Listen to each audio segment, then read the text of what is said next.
നമ്മുടെ ഏറ്റവും വലിയ സമ്പത്ത് എന്താണ്?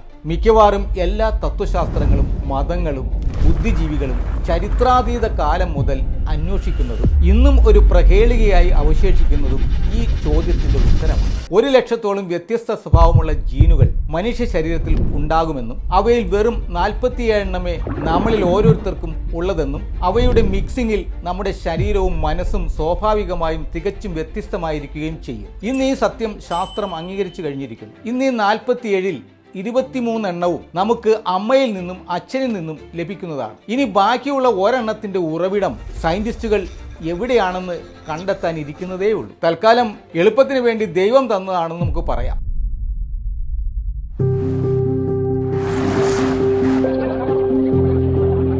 നാം എല്ലാവരും തികച്ചും വ്യത്യസ്തരാണ്. എന്നാൽ സമ്പത്ത് നേടണമെന്ന കാര്യത്തിൽ നാം എല്ലാം ഒരേ അഭിപ്രായക്കാരാണ്. സമ്പത്ത് വേണം, പരിമിതമായ നമ്മുടെ ജീവിതകാലത്ത് കഴിയുന്നത്ര സമ്പാദിക്കണം, ആയുരാരോഗ്യത്തോടു കൂടി സന്തുഷ്ടരായി ജീവിക്കണം. എന്നാൽ അതിന് ഒരേ ഒരു പ്രശ്നം മാത്രമാണുള്ളത്. നമുക്ക് ഓരോരുത്തർക്കും സമ്പത്ത് വ്യത്യസ്തമാണ്. അധികാരം, പണം, പ്രശസ്തി, പദവി ഇവയൊക്കെയാണ് ഈ സമ്പത്തിൻ്റെ അളവുകോലായി പരിഗണിച്ചിരിക്കുന്നത്.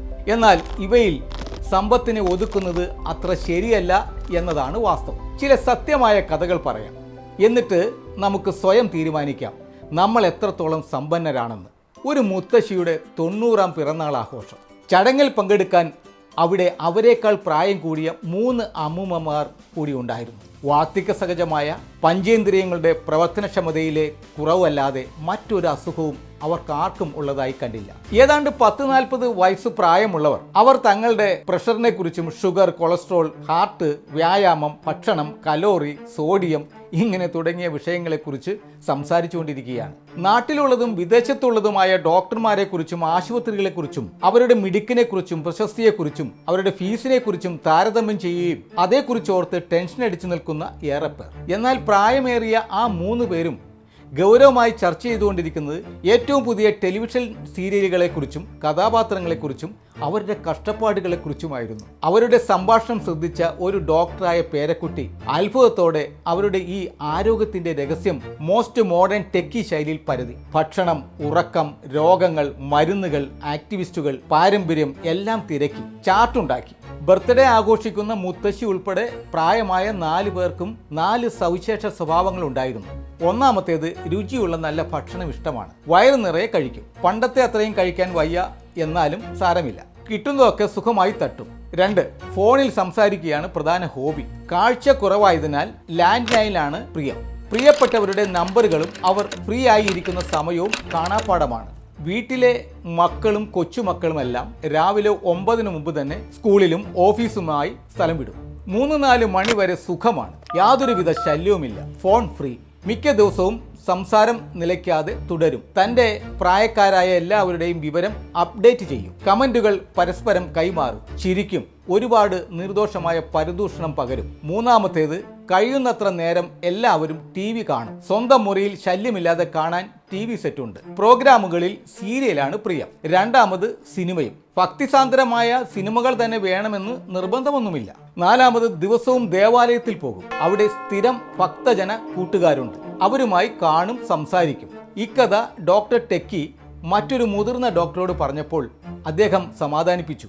ശരീരത്തിനും മനസ്സിനും വേണ്ടത് ആരോഗ്യമാണ്. അതിന് നല്ല ഭക്ഷണവും നല്ല വാർത്തകളും മതി. ഒപ്പം നമ്മെ നാമായി അംഗീകരിക്കുന്ന കുടുംബവും സമൂഹവും വേണം.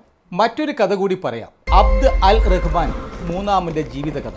തെക്ക് പടിഞ്ഞാറൻ യൂറോപ്പിലെ, അതായത് ഇന്നത്തെ സ്പെയിൻ, പോർച്ചുഗൽ, ജിബ്രാൾട്ടർ ഏരിയയിലെ അമീറും കർദോബിയയിലെ ഖലീഫയും ആയിരുന്നു അദ്ദേഹം. 10-ാം നൂറ്റാണ്ടിൽ ജീവിച്ചിരുന്ന അദ്ദേഹം ഒരു പൂർണ്ണ അധികാരിയുടെ എല്ലാ സവിശേഷതകളും സാംശീകരിച്ച ആഡംബര ജീവിതം നയിച്ചിരുന്ന വ്യക്തിയായിരുന്നു. അദ്ദേഹം ജീവിതത്തെക്കുറിച്ച് ഒരു അപഗ്രഥനം നടത്തിയത് രസകരമാണ്. ഖലീഫ പറഞ്ഞു, ഞാൻ 50 വർഷം വിജയകരമായി സമാധാനപരമായി രാജ്യഭാരം നിർവഹിച്ചു. പ്രജകൾക്ക് എന്നെ ആത്മാർത്ഥമായി ഇഷ്ടമായിരുന്നു. ശത്രുക്കൾക്ക് ഭയമായിരുന്നു. സഖ്യരാഷ്ട്രങ്ങൾക്ക് ബഹുമാനമായിരുന്നു. ധനവും പുരസ്കാരവും ശക്തിയും ആനന്ദവും എൻ്റെ വിരൽത്തുമ്പിലായിരുന്നു. ഒരു മാനുഷിക സുഖവും എൻ്റെ കൈവിരലിൻ്റെ ഞൊടിക്കപ്പുറമായിരുന്നില്ല.